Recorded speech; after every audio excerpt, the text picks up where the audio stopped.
My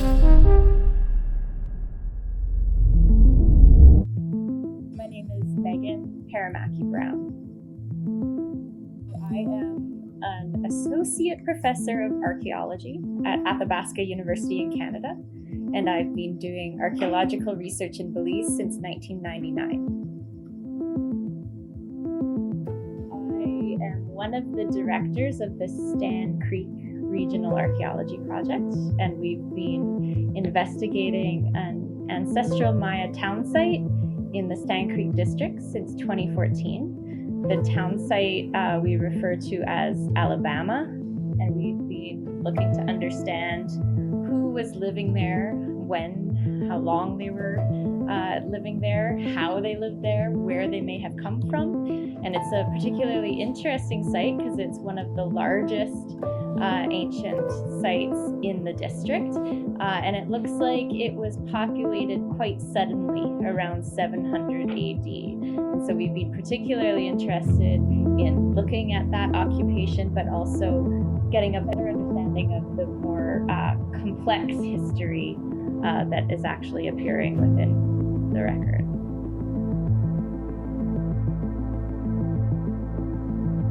And now we're getting into sort of bigger questions. How did they interact with, or how were they related to other ancestral Maya peoples in the Stan Creek district and beyond? And so in the future, we'd like to expand our research program to start looking at some of the other ancient town sites and communities throughout the Stan Creek district to understand how everybody was interacting, communicating with each other, and living together in this district.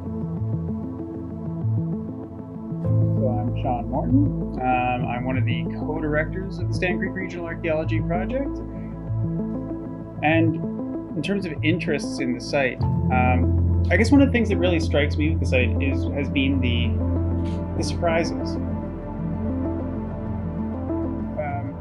When we first started working here, it seemed like a fairly straightforward, small, kind of late to terminal classic village, town site.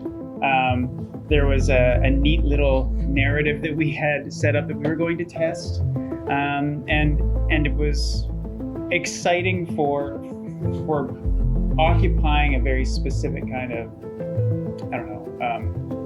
area of Maya archaeology. It was the small site rather than the big site, and it was the late site rather than the early site, and all of these neat things. And then, as always, there are surprises. So, many years on, the site has a much more complicated history than we ever thought it had. It rises, falls, rises again, falls again, and then rising yet again before again falling.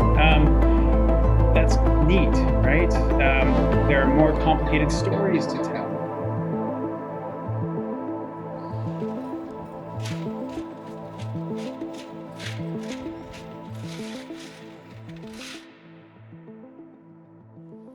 Hello, my name is Matt Longstaff. I am 37 years old. I'm an archaeologist with the Stan Creek Regional Archaeology Project. I've been working with this project since 2018, so this is my fourth field season here at Alabama working with the group. Of course, we had a 2-year break during COVID, but I have been working with them since 2018. I'm a PhD candidate at the University of Calgary in Calgary, Alberta, Canada, and I am a Canadian citizen.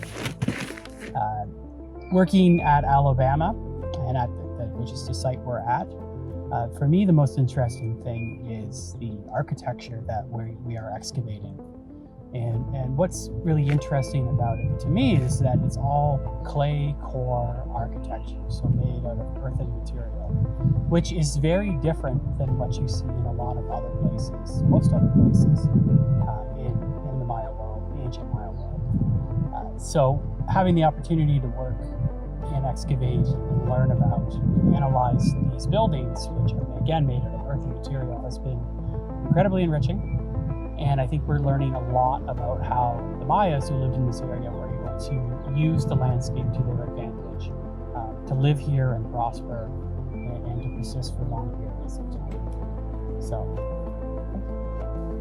my name is Riley Steidel, if you care about my last name. I am 19 years old, and this is my first year on this project. Yeah, it's just been a lot of fun to be able to take part in this project, and I would have really loved to do it again next year, sometime in the future. But let's see how that plays out. My name is Ina Chia. Met Dr. Megan and Dr. Shan in 2013 when they started to I know if there's any Maya ruins in the area, so very happy that they contacted me.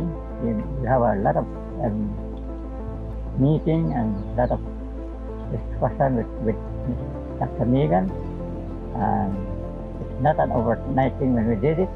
We did a lot of plan, and it will be very fruitful for the village of Maiwapan and the surrounding villages.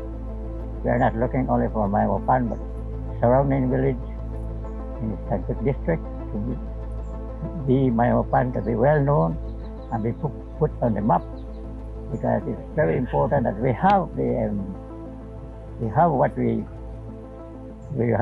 Maya wings, and then the only thing that we need is to take care of it and try to do what we have to do. And every year, Dr. Megan and Dr. Shan always come and visit me, and I just want to say thanks for them for putting me in their project. And then I put my people again to work along with me. And so here we are now.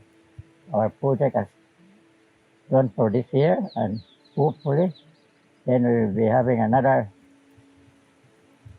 project in May, and then we'll be having the same workers every year, and we hopefully to continue our